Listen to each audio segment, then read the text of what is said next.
dia, meus amados, graça e paz. Estamos em mais uma lição da Escola Bíblica pela Igreja Fiéis à Palavra.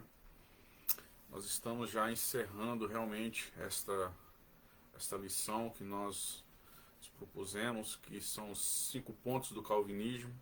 Acredito que mais 2 aulas nós terminaremos, né? Nós estamos nos tópicos 10, hoje nós iremos falar no tópico 10 novamente, 11 e 12, e assim encerraremos na próxima lição esses tópicos.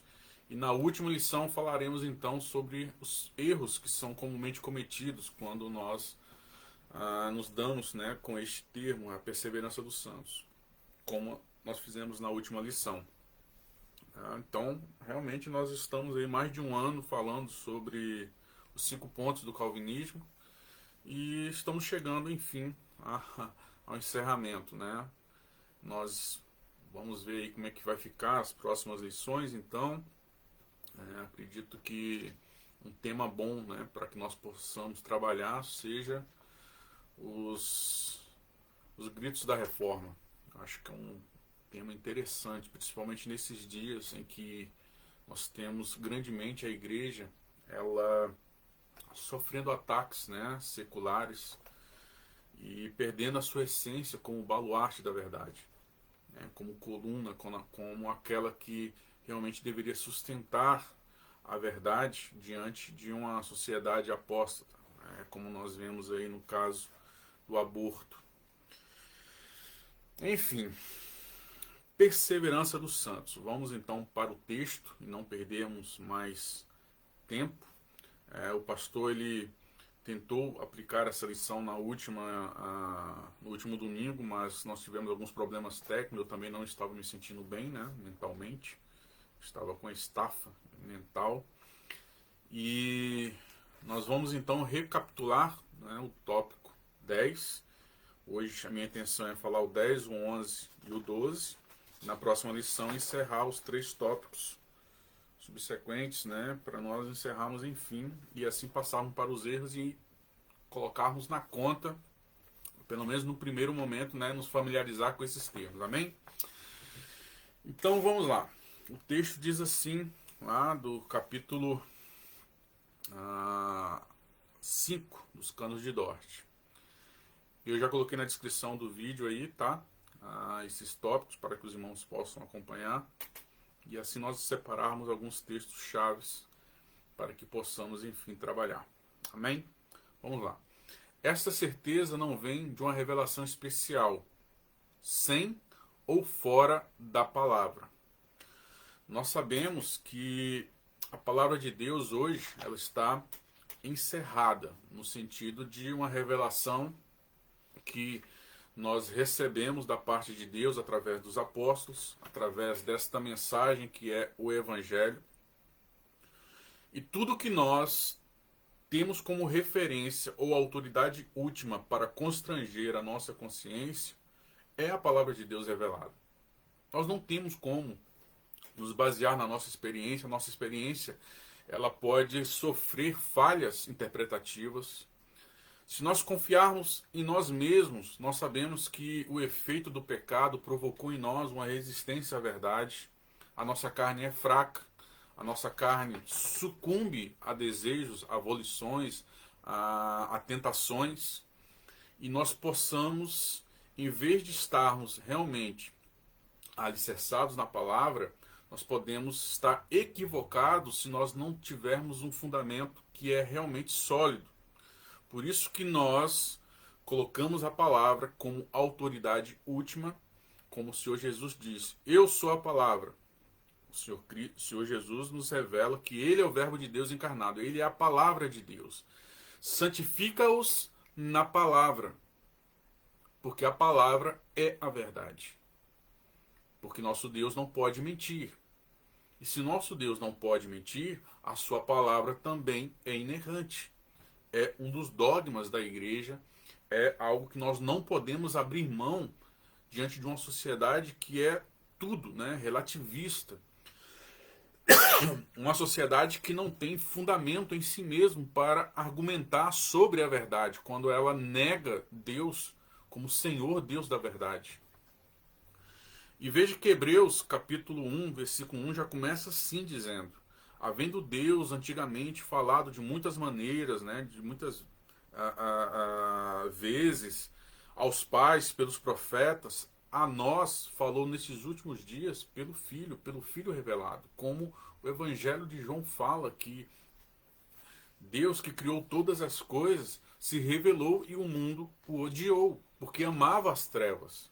E não é diferente com a nossa geração. Nós enfrentamos pessoas não é porque elas são ignorantes, analfabetas ou que não interpretam direito a palavra de Deus, mas porque amam as trevas.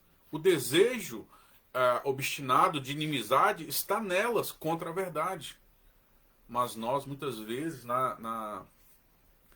nessa tendência de sermos politicamente corretos, isso tem invadido a igreja, nós temos abandonado verdades que são verdadeiramente explícitas, né? Posições que são verdadeiramente bíblicas, para que possamos nos tornar agradáveis a todos.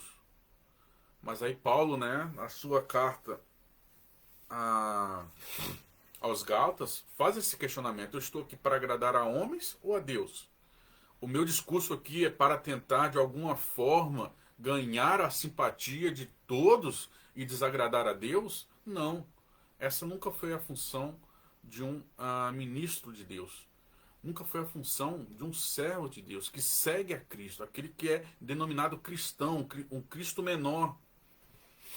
Então, nós temos a palavra como fundamento para todas as coisas, inclusive sobre essa doutrina, a perseverança dos santos, sobre nossa condição diante das circunstâncias, sobre como a palavra de Deus nos descreve diante de todos os males pelos quais nós passamos nesta vida, né, o dia mau.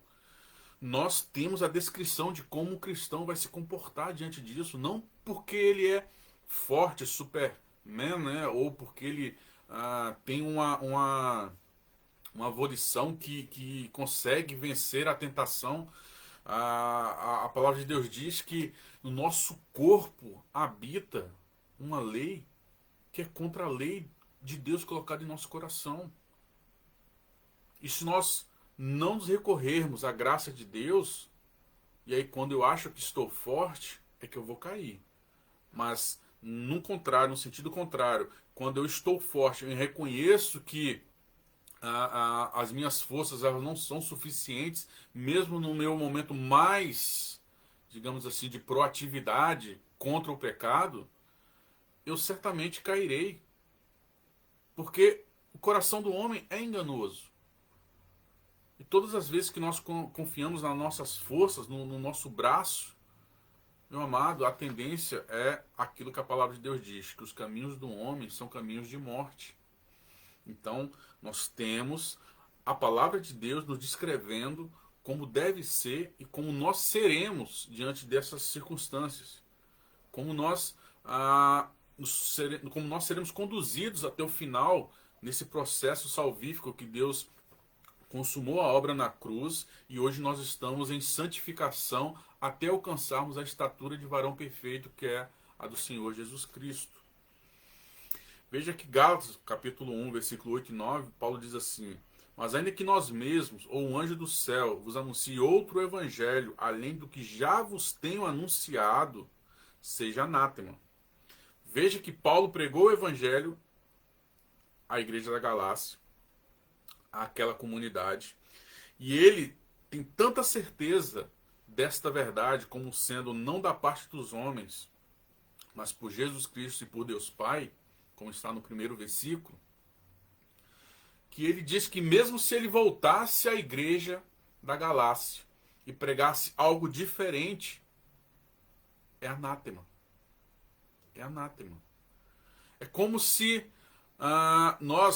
muitas vezes nós vemos esse tipo de argumento, né? Quando a pessoa critica você quando você está se posicionando contra algo que este mundo está querendo passar por bom, como é o caso do aborto que nós temos visto aí nesses últimos tempos. E aí as pessoas dizem assim: mas se você voltar aqui amanhã e acontecer com você, você faria diferente? Eu duvido que você não faria diferente. Percebe o alicerce que essa pessoa está usando? ela, em vez de se amparar em algo externo a ela, ela condiciona a verdade à sua própria pessoa. Ela coloca a verdade no próprio homem.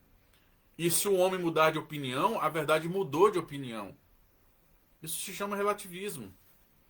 Mas nós cremos que a verdade de Deus, ela não é uma verdade condicionada a interpretações dos homens, mas é da parte de Deus.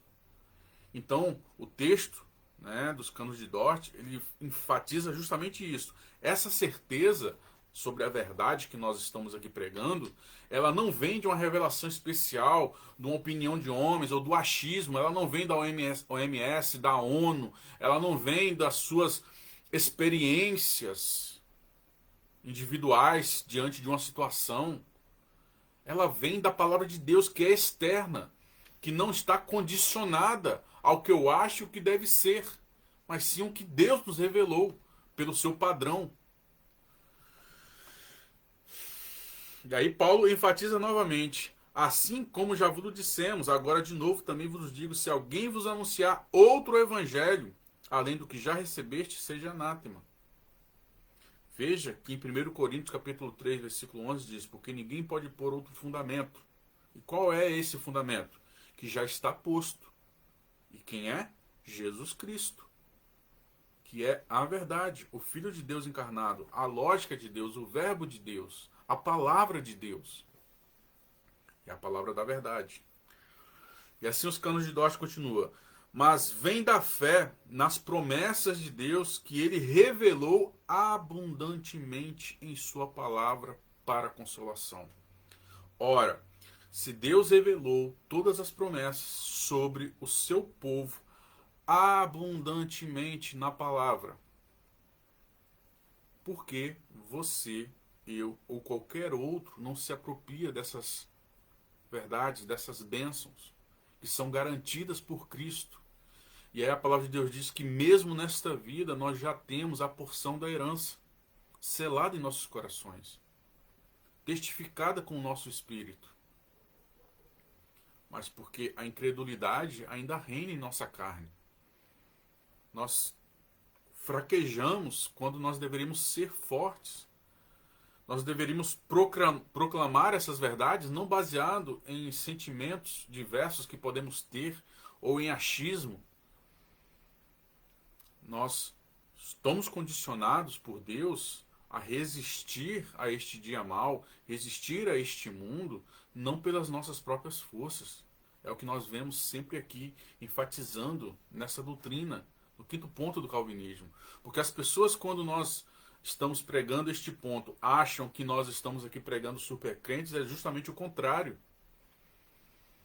Porque se eu pregasse supercrentes, eu seria mentiroso, porque esses homens falhariam, essas mulheres falhariam no momento mais importante, porque todos os caminhos do homem são caminhos de morte.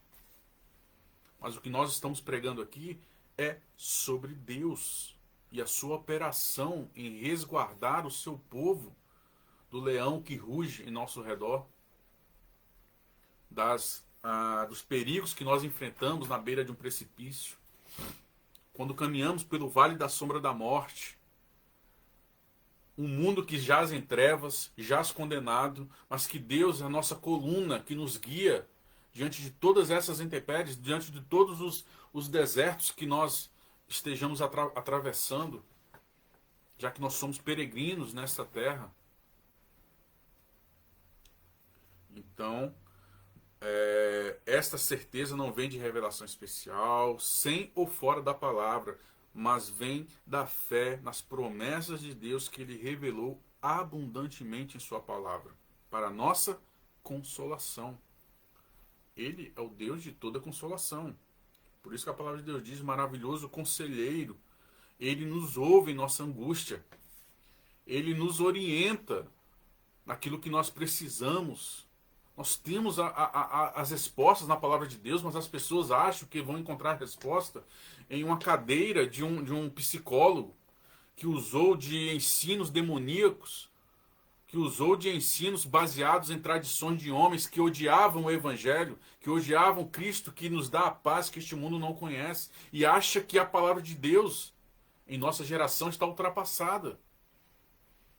Que hoje nós somos a geração da depressão e a palavra de Deus não contempla a depressão. Como assim? É só nós olharmos os exemplos que nós temos na palavra de Deus, de todos os homens que passaram por depressão e como Deus lidou com eles. E como Deus trabalhou com esses homens.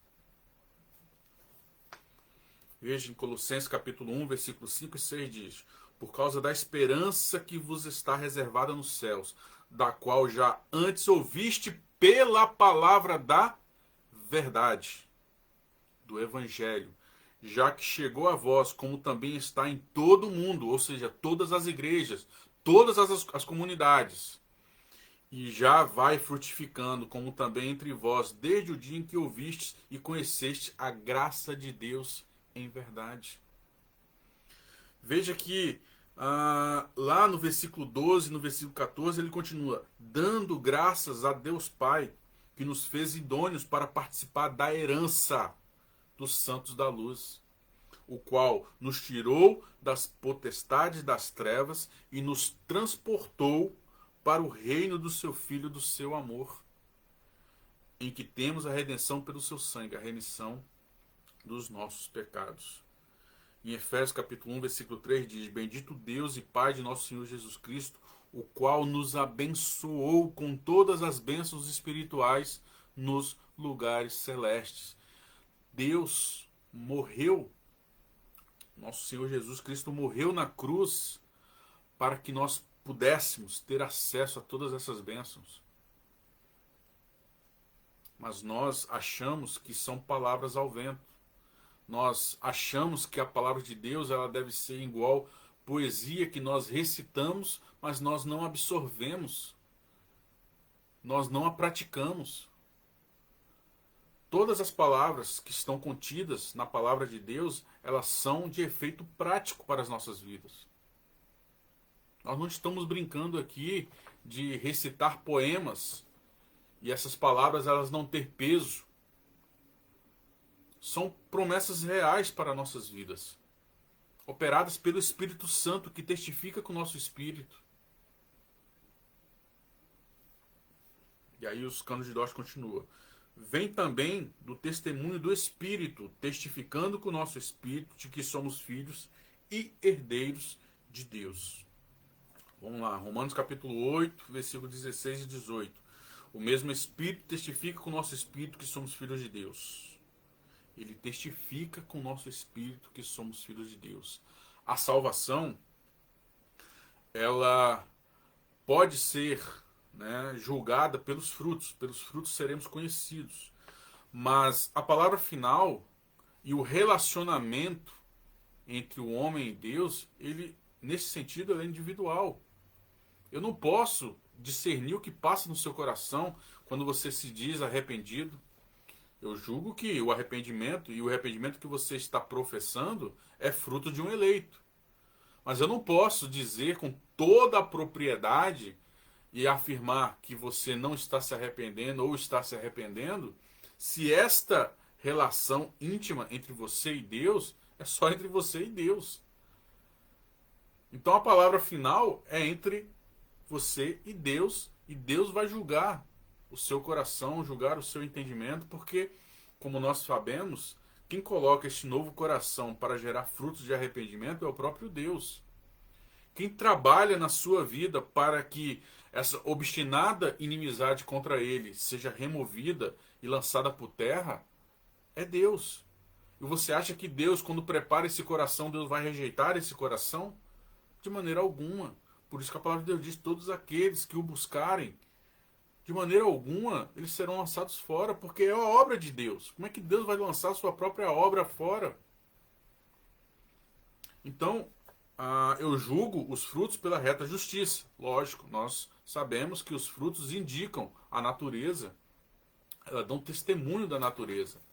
Mas, em última instância, eu não posso julgar sobre o meu irmão se ele realmente se arrependeu ou não se arrependeu.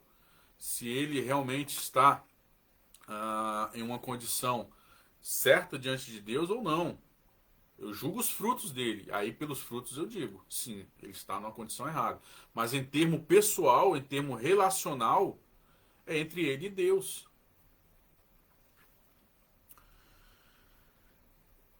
O mesmo Espírito testifica com o nosso Espírito que somos filhos de Deus. E se nós somos filhos, somos logo herdeiros também. Herdeiros de Deus e co-herdeiros de Cristo. Se é certo que com ele padecemos, para que também com ele sejamos glorificados. Porque para mim tenho certo que as aflições deste tempo presente não são para comparar com a glória que há de nos ser revelada. Veja que o peso dessas duas coisas, elas são, né, totalmente distintos. O peso daquilo que está por vir, preparado para os filhos de Deus, que os olhos não viram e que não subiu ao coração, não pode ser comparado com aquilo que nós podemos ter neste mundo. Ainda que nós possamos desfrutar de bênçãos deste mundo, mas nossos olhos estão voltados para uma pátria superior. E essas coisas não podem nos nublar, né, tampar a nossa visão da promessa. E não podemos nos contentar com somente isto. Porque a nossa condição hoje é de herdeiros. E essa herança, ainda que seja para a posteridade na sua plenitude, ela já não está hoje garantida em uma porção suficiente para enfrentarmos todas essas coisas ou para não desviarmos os nossos olhos para essas coisas somente e essas coisas nos tornassem, né, um ídolo para nós. Veja que Malaquias capítulo 3, versículo 18 diz: Então vereis outra vez a diferença entre o justo e o ímpio, entre o que serve a Deus e o que não serve a Deus. Então nós temos a garantia de que mesmo que estejamos sofrendo neste mundo, mesmo que o ímpio prospere neste mundo, e sejamos afrontados neste mundo,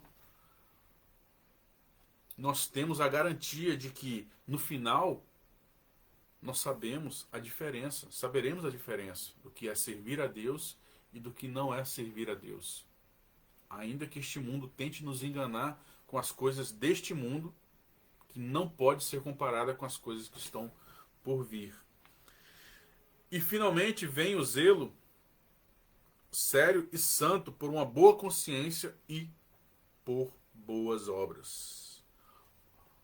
O papel das obras, ela deve ser bem enfatizado para que nós não possamos perverter o evangelho.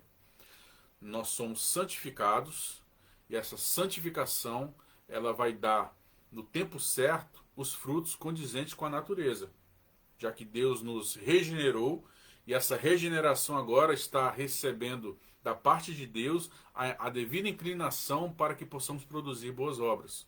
Nós somos abastecidos com tudo aquilo que é necessário para produzirmos boas obras, porque Deus remove do nosso coração qualquer outro sentimento que não glorificar a Ele. Então o princípio das boas obras é isso: glorificarmos a Deus em todas as nossas áreas da vida, para que Deus seja exaltado através de nós. Então, as boas obras, elas somente podem ser possíveis pela ação do Espírito Santo trabalhando em nosso espírito. Por isso que os frutos da carne se opõem aos frutos do Espírito, ao dom do Espírito que nós recebemos, né? Isso é bem explícito em Gálatas, capítulo 5. Então vejamos que lá em Hebreus capítulo 10, versículo 23 e 24 diz: Retenhamos firme a confissão da nossa esperança, porque fiel é o que prometeu. E consideremos-nos uns aos outros para estimularmos ao amor e às boas obras, porque é natural da nossa natureza regenerada trabalhar com boas obras, uma fé viva.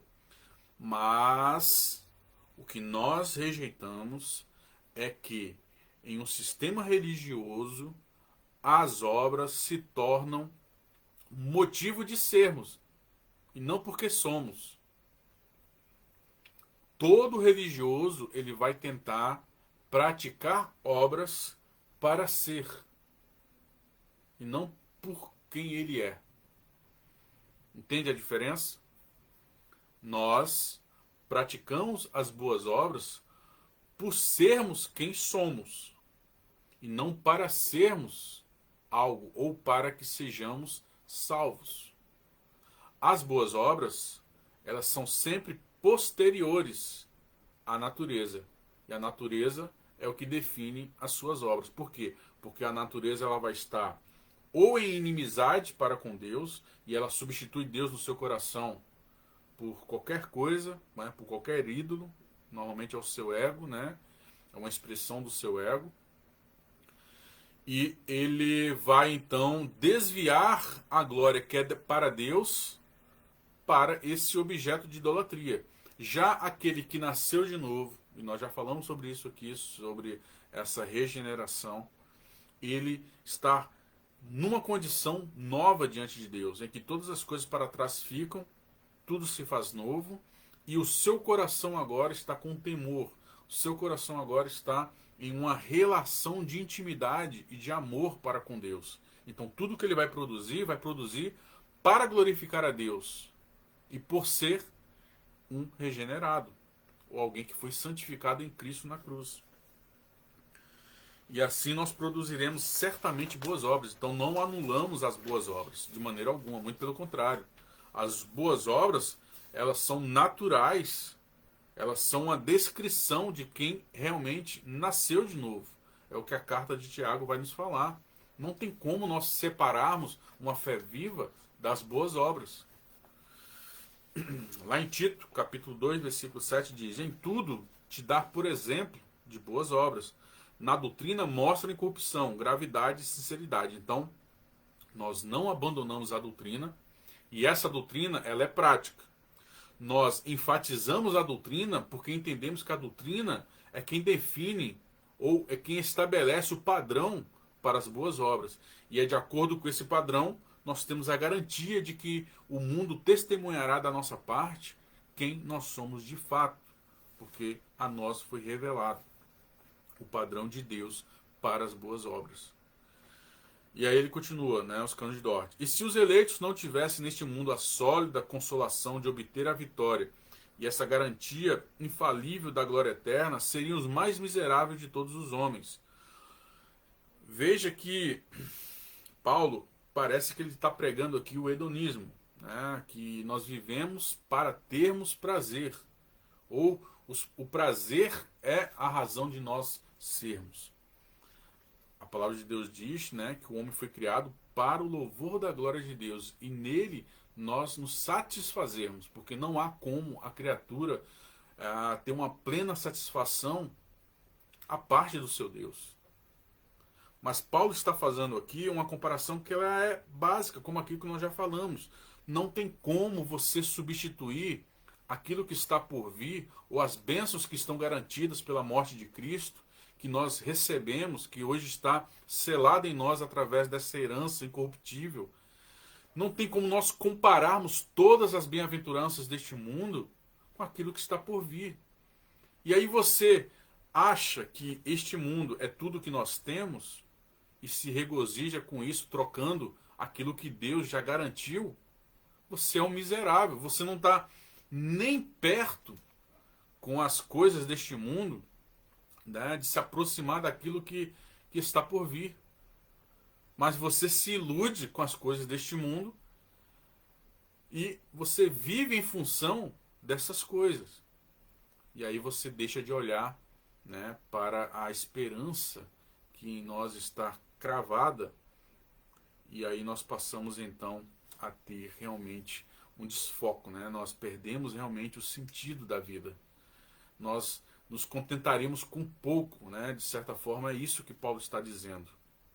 E aí nós temos lá em Romanos capítulo 8, versículo 18, que diz: porque a mim tenho por certo que as aflições deste tempo presente não são para comparar com a glória que em nós há de ser revelada.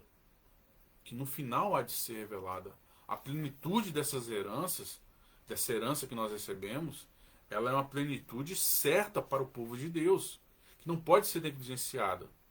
Mas se você se envolve com as coisas deste mundo e tem essas coisas como garantia daquilo que você já pode desfrutar de plenitude, você está se iludindo. Porque a palavra de Deus diz que nós devemos ter bom senso, né, no consumo de tudo que está à nossa volta. Que tudo nos convém, mas nem tudo nos convém. Que tudo nós podemos ter acesso, mas nem tudo nos convém. E aí nós, para glorificar a Deus, nós restringimos muitas das nossas ações, porque sabemos que essas coisas podem nos levar a um estado pior, né, pode nos trazer complicações. E aí você luta contra essas coisas, mas ao mesmo tempo está se satisfazendo com essas coisas e perdendo o propósito pelo qual você está aqui. Você está substituindo a plenitude daquilo que está por vir pelas circunstâncias. E aí você é miserável, né? Porque você não desfruta plenamente de tudo que está aqui e nem pode, né? Porque nós estamos numa condição ainda em que uma carne ela está imperando e ela pode estar nos corrompendo, e se você não tiver a ação do Espírito Santo em te renovar, em te regenerar, em te colocar numa condição nova diante de Deus para que você pudesse lutar com esta carne, você sucumbiu, você está numa condição de escravo. E você que recebeu essa liberdade e se colocar de novo nessa condição, você está se tornando pior do que aqueles que já estão lá desfrutando das mazelas desse mundo. Veja que no versículo, no subtópico agora 11, né? Terminamos o tópico 10 e aí nós entramos no tópico 11, que ele vai falar justamente que, no entanto, a Escritura testifica que os crentes nesta vida têm de lutar contra várias dúvidas da carne e sujeito a graves tentações. Nem sempre sentem plenamente esta confiança da fé e certeza da esperança. É lógico que nós estamos o tempo todo falhando na nossa fé. E se Deus não suprir, nós iremos sucumbir. Mas aquele que em vós começou a boa obra, ele não irá terminar? Não, a palavra de Deus diz que ele é quem irá terminar essa obra. Ele não deixará pela metade. Então, por mais que nós nos esforcemos para lutar contra as mazelas deste mundo, se nós não formos abastecidos com o poder de Deus, nós já somos miseráveis. Veja que Romanos capítulo 7, versículo 22 a 25 diz: porque segundo o homem interior, é isso que nós estávamos falando anteriormente, tem o prazer na lei de Deus. O homem regenerado, ele foi restaurado. Então ele tem prazer na lei de Deus. Mas nós ainda continuamos habitando em um corpo de carne, em que nesta carne impera outra lei, que se opõe a esse homem interior regenerado. Mas vejo nos meus membros outra lei que batalha contra a lei do meu entendimento e me prende debaixo da lei do pecado que está nos meus membros. Aí, se nós encerrássemos aqui o versículo, ou o texto, nós ficaríamos desesperados, né? Paulo, ele grita: miserável homem que sou, quem me livrará do corpo desta morte? E parece um grito, né, que nos aflige, de reconhecer que, se depender de nós, nós vamos miseravelmente fracassar. E aí ele, né, em uma operação do Espírito Santo, em revelar a ele que esse texto não poderia parar neste ponto, ele diz assim: dou graças a Deus por Jesus Cristo nosso Senhor. E em um momento nós estamos em desespero, né, diante do pecado. Às vezes nós batalhamos contra o pecado e falhamos miseravelmente contra o pecado. Mas dou graças a Deus por Jesus Cristo, porque essa luta já não é mais minha somente. Deus está comigo nessa guerra. A lei que impera na minha carne, que ainda nós habitamos em um corpo corruptível, ela jamais irá vencer o homem interior, porque este homem interior, ele é guardado por Deus. Aquele que em vós começou a boa obra vai terminá-la. Mas nós que somos do dia, sejamos sóbrios, vestindo-nos da couraça da fé e do amor, e tendo por capacete a esperança da salvação. Então nós já falamos sobre os meios de graça que nós recebemos da parte de Deus para enfrentarmos essas lutas, e nós temos na nossa mente um grande ataque de Satanás em vários momentos. Nossa mente, ela é atacada pelos nossos olhos, que quando nós olhamos as coisas em nossa volta, podemos cobiçar, podemos desejar indevidamente, podemos alimentar a nossa mente, né, diante de todas as coisas que nos cercam de maneira ilícita. E nós só podemos enfrentar essas circunstâncias se nós revestirmos a nossa mente com o capacete da salvação, pela palavra de Deus, pela espada do Espírito. Então nós temos, né, essa parte da armadura, entendendo que nossa mente, como servos de Deus, ela é protegida por essa mensagem do Evangelho, por essa salvação, por essas promessas contidas na salvação, em que nos agarramos a essas proposições, a essas verdades que a nós foi revelada, e não são palavras vazias, não são palavras que servem apenas para recitar, são palavras realmente que possuem o poder de Deus, e é pela palavra.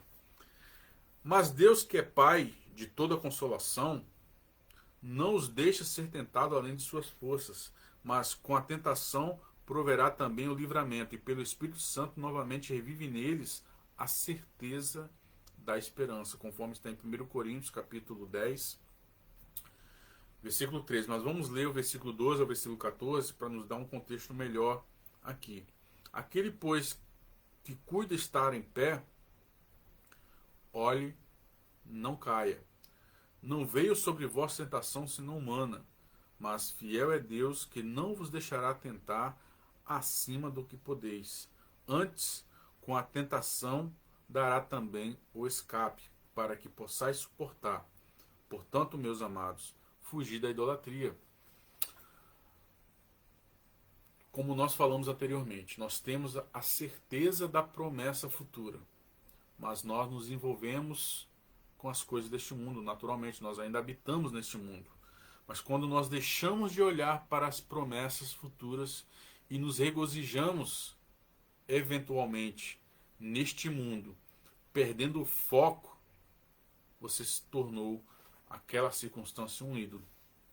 Você deixou de ter o seu comprometimento de olhar além das circunstâncias e está se envolvendo nessas circunstâncias de tal modo que você perde o propósito.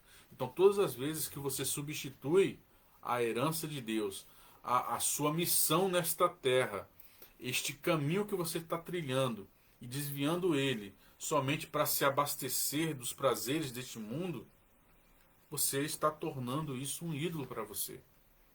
Você precisa entender que você está aqui de passagem. Não estou dizendo aqui que nós devemos ser ermitão, que nós não podemos ter prosperidade nessa terra, que nós não podemos ter saúde, que nós devemos ter uma vida miserável. Não é isso. Eu estou falando sobre você perder o foco. Perdermos o foco.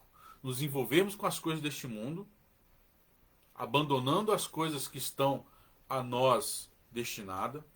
O peso de nós sermos servos de Deus e propagar essa mensagem para que pessoas que estão em uma vida miserável, eu digo vida miserável, não é uma vida de pobreza, eu digo uma vida miserável sem a verdade do Evangelho.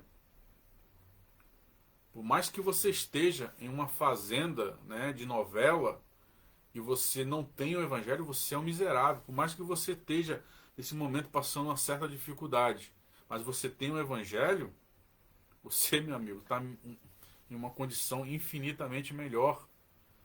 E Deus é o Deus que supre, né? Nós não podemos deixar de pregar isso também, que nosso Deus é o Deus que supre. Mas o problema é justamente isso, né?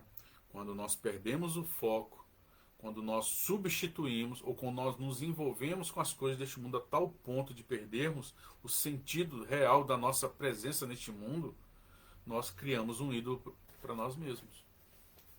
Né? Como Calvino diz, né, que nós somos uma fábrica de ídolos, não se engane. Nosso filho pode se tornar um ídolo, o nosso trabalho pode se tornar um ídolo, qualquer coisa em nossa volta pode se tornar um ídolo, se nós perdemos o foco. E sempre tem esses alertas na palavra de Deus, né? Cuidado para que não caia. Cuidado com terrenos escorregadios. Cuidado com a beira do precipício. Cuidado com o vale da sombra da morte. Cuidado com o seu pecado, com aquele pecado doméstico, com aquele pecado que você esconde de todo mundo, mas Deus sabe, né? Deus conhece. Você tem medo de esconder de todo mundo, mas esquece que aquele que tem poder para destruir a nossa alma, ele conhece todas as coisas. Então esses alertas, eles estão sempre espalhados pela palavra de Deus. É um dos meios que Deus usa para que o seu povo possa ter temor. Nós falamos aqui também em lições passadas sobre temor e tremor. Entretanto, esta certeza, já no tópico 2, encerramos agora o tópico 11 e vamos para o tópico 12. Entretanto, essa certeza de perseverança não faz de maneira nenhuma que os verdadeiros crentes se orgulhem e se acomodem. Como eu disse, isso não é motivo para nós nos preocuparmos que quando nós pregarmos o Evangelho, as pessoas tornarem a mensagem do Evangelho uma mensagem de libertinagem. Nós não precisamos nos preocupar com isso. Pregamos a mensagem do Evangelho da Graça e essa mensagem ela vai ser para aqueles que são ovelhas, que ouvirão a voz do seu pastor.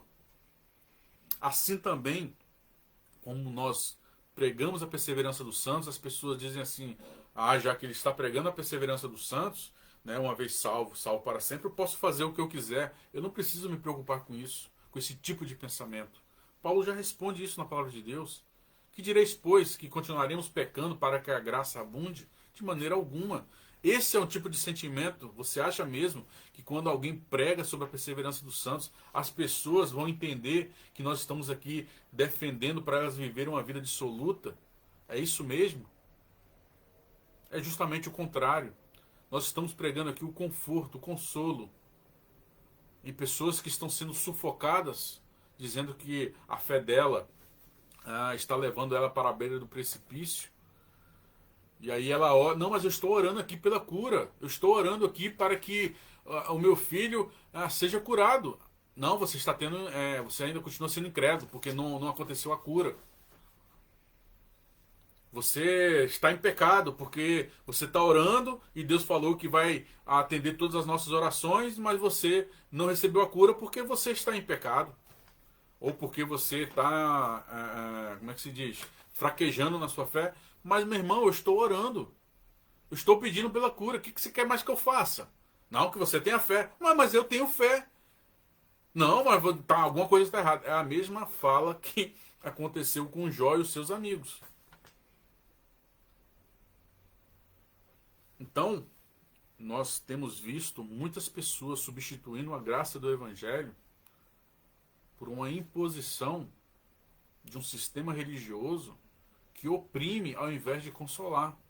Mas quando nós pregamos verdades, as pessoas começam a achar que nós estamos aqui, né, sendo religiosos.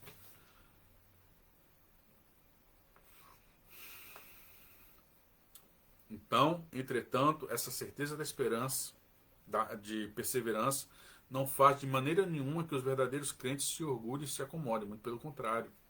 Nós cremos verdadeiramente que a descrição que nós temos para os eleitos é que eles vão produzir boas obras, é que eles vão vencer neste mundo, porque eles são mais do que vencedores, que eles são escolhidos por Deus, não pelos seus próprios méritos, mas pelos méritos de Cristo. Nisto está o amor, que nós fomos inundados, constrangidos sobre esse amor de Deus sobre nós, esse amor eletivo, que nunca se tratou do meu amor para com Ele, mas que Ele nos amou primeiro, e eu vou ser constrangido. E aí, meu amado, a palavra de Deus diz que aquele que é mais perdoado, ama mais. Jesus não veio para aqueles que são orgulhosos e acham que não precisam de cura, não precisam de libertação, não precisam de um médico espiritual. E aí Lucas capítulo 3, versículo 8, João, pregando para aquela geração, já dizia assim: produzi, pois, frutos dignos de arrependimento. E não comeceis a dizer em vós mesmos, temos Abraão por pai, porque eu vos digo que até dessas pedras pode Deus suscitar filhos a Abraão. Esse é um sentimento que cabe em muitas pessoas, né? Quando aqueles fariseus, eles achavam que por eles serem filhos de Abraão, eles já tinham a promessa, né, garantida a eles. Mas aí Paulo nos diz que nem todo aquele que é israelita é de fato israelita, porque a promessa ela foi dada para uma semente espiritual. E esses que não produzem frutos de arrependimento estão revelando sua verdadeira natureza. Esses que, quando estão diante dessa doutrina maravilhosa e começam a se exaltar, se dizendo eu sou eleito e aquele não é, eu tive fé ou aquele não teve fé, você está usando o mesmo argumento aqui dos fariseus. Eu fui eleito. Ah, o fariseu usava, eu era filho de Abraão. Deus me elegeu. Deus não elegeu fulano, como se você pudesse discernir quem de fato Deus elegeu ou não. Ah, eu tive fé. Fulano não. Eu tenho fé mais forte do que fulano. Como se a fé que você recebeu não é um dom de Deus. Procedeu de tão somente da sua natureza. Então, essa doutrina, ela não pode causar em nós, de maneira nenhuma, outra coisa senão humildade. Porque mostra que são doutrinas da graça. Doutrinas que Deus disponibiliza por um dom perfeito ao seu povo, e não porque nós procedeu tão somente de nossas forças. E aí continua. Ao contrário, ela é a verdadeira raiz da humildade, reverência filial, verdadeira piedade, paciência em toda luta, orações fervorosas, firmeza em carregar a cruz e confessar a verdade e alegria sólida em Deus. Esse texto é maravilhoso dos Canos de Dort. Vou ler de novo porque ele trata de uma profundidade tremenda sobre essa obra de Deus nas nossas vidas. Através da palavra, através da regeneração, através da santificação, através dessa adoção pela qual nós recebemos através de Cristo, dessas bênçãos espirituais a nós derramadas por causa de Cristo, em Cristo. Então, o tópico 12 diz, ao contrário, ela é a verdadeira raiz da humildade. Essa doutrina da perseverança dos santos é a verdadeira raiz da humildade. Reverência filial, verdadeira piedade, paciência em toda luta, orações fervorosas, firmeza em carregar a cruz e confessar a verdade e alegria sólida em Deus. Em contrapartida, nós de maneira alguma poderemos entender que devemos ser orgulhosos, né? Auto-exaltação diante dessa eleição, diante dessa perseverança dos santos. Porque desde o primeiro momento nós estamos aqui enfatizando e nós iremos enfatizar até o fim. Nunca se tratou do nosso poder. Nunca se tratou daquilo que nós temos em nós mesmos para vencer essa guerra, essa batalha. Mas sim as armas que recebemos de Deus contra o pecado. E aí nós nos revestimos dessa armadura, que é Cristo, e assim possamos tomar posse da vitória, já que nós somos mais do que vencedores em Cristo. E aí em 2 Coríntios nós temos capítulo 5, versículo 14, porque o amor de Cristo nos constrange. Nisso está o amor. E este amor nos constrange, julgando nós assim que, se um morreu por todos, logo todos morreram. Veja que Salomão, ele expressa muito bem as propriedades desse amor quando ele nos inunda. Lá em Cântico, né, do capítulo 8, versículo 7, diz assim, as muitas águas não podem apagar este amor. Ela nos inunda como correntes, como torrentes. Nem os rios afogá-lo. Ainda que alguém desse todos os bens de sua casa pelo amor, certamente o desprezariam. E aí os Canos de Dort encerra dizendo, além do mais, a reflexão deste benefício é para eles um estímulo para praticar séria e constantemente a gratidão e as boas obras, como é evidente nos testemunhos da Escritura e nos exemplos dos santos. Além do mais, a reflexão deste benefício é para eles um estímulo para praticar séria e constantemente a gratidão e as boas obras, como é evidente nos testemunhos da Escritura e nos exemplos dos santos. Nós temos as Escrituras como padrão. E nós temos o exemplo dos santos registrados na Escritura como padrão. Ou como Deus lidou com eles em toda essa circunstância. Em Hebreus capítulo 10, versículo 24. E consideremos-nos uns aos outros para nos estimularmos ao amor e às boas obras. Tito capítulo 3, versículo 14. E os nossos aprendam também a aplicar-se às boas obras, nas coisas necessárias, para que não sejam infrutíferos ou infrutuosos, né? Como está aqui na tradução. Assim resplandeça a vossa luz diante dos homens, para que vejam as vossas boas obras e glorifiquem a vosso Pai que estás nos céus. Mateus capítulo 5, versículo 16. Então, olha um dos papéis importantes das boas obras, que quando nós praticamos tais obras, os homens glorificarão a Deus por causa dela. Nós não devemos entender que nós substituímos a pregação do Evangelho pelas boas obras, achando que através das nossas obras as pessoas elas conhecerão a verdade do Evangelho para a salvação. Nós não substituímos de maneira alguma, em hipótese alguma. Uma coisa não tem nada a ver com a outra. Mas, através do seu testemunho, os homens glorificarão a Deus por causa das boas obras. Porque em Efésios capítulo 2, versículo 10, olha a descrição de quem é um eleito. Porque somos feitura sua, criados em Cristo para quê? Para as boas obras. Não por causa das boas obras. Nós não fomos criados em Cristo por causa das boas obras, mas para as boas obras, as quais Deus preparou. Quem preparou? Deus, para que andássemos nelas. Amém? Então encerramos esses 3 tópicos ou subtópicos do capítulo 5 dos Canos de Dort. E assim na próxima lição nós estaremos colocando o ponto final, né? E aí na última, mais 2 lições, né, praticamente, nós iremos falar sobre os erros e aí sim, de fato, nós encerraremos este assunto, né? Inicialmente, é lógico que nós não exaurimos todos os 5 pontos do calvinismo, mas para que nós possamos nos familiarizar com esses termos, que essa foi a intenção inicial. Nós já estamos aí há mais de 1 ano pregando sobre essas verdades, e assim nós possamos então agradecer a Deus por essas verdades não serem palavras vazias, né? Por serem realmente o poder de Deus para todo aquele que nele crê. Amém? Vamos orar.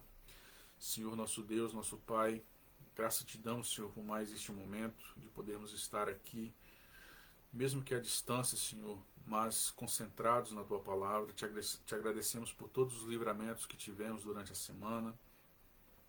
Apresento a Ti, Senhor, o pedido de cada um, Senhor, representante da Igreja Fiéis à Palavra, e dos nossos visitantes que estão acompanhando esta lição. O Senhor sabe daquilo que eles apresentaram, Senhor, a Ti em oração. Tu sabes, Senhor, daquilo que eles têm pleiteado a Ti, Deus, sabendo que somente o Senhor pode nos suprir em todas as nossas carências. Guarda o seu povo nas suas fraquezas, guarda o seu povo, Senhor, diante deste mundo que é tenebroso. Guarda a tua igreja, Senhor, diante de uma sociedade que cada vez mais evidencia, Senhor, a apostasia. Diante de uma igreja que tem fraquejado, Senhor, em manter essas verdades diante do mundo. Te peço pelos aqueles que estão com enfermidade, aqueles que estão com algum problema de saúde, de relacionamento no lar, entre filhos, esposa e marido. E assim possamos, Deus, entender que o Senhor está em todas essas causas, que o Senhor irá suprir as nossas falhas, os nossos erros, que o Senhor poderá, Senhor, trabalhar, Senhor, na nossa personalidade, em todas as áreas da nossa vida, para que possamos glorificar o Teu santo nome. Te peço, Senhor, pela vida do Paulinho, que está passando agora por um momento de extrema dificuldade de saúde. Ele está internado, que o Senhor possa estar, Senhor, com a família dele consolando e assim poder, Senhor, segundo a tua vontade, restaurar a sua saúde. Abençoe o pastor Felipe logo mais com a mensagem que nós iremos receber, fiel à tua palavra, que possamos voltar para a semana, Senhor, e aplicar tudo aquilo que aprendemos hoje. Em nome de Jesus, amém, Senhor. Até mais, meus amados, fica na paz.